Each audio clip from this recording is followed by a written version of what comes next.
نبی کریم صلی اللہ علیہ وسلم کی کھجوروں پر برکت کی دعا۔ کھجوریں 10 سے 15 سال ختم ہی نہ ہوئی۔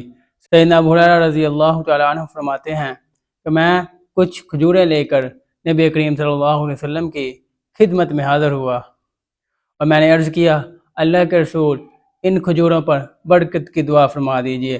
اللہ کے نبی صلی اللہ علیہ وسلم نے ان کھجوروں کو اکٹھا کیا اور ان پر برکت کی دعا کی۔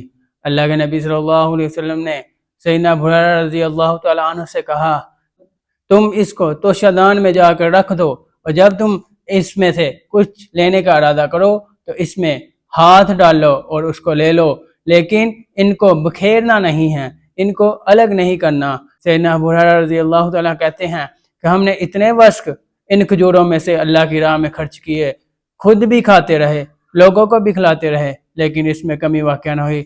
لیکن جب سیدنا عثمان رضی اللہ تعالیٰ عنہ قتل کر دیے گئے تو یہ توشہ دان ٹوٹ کر گر گیا۔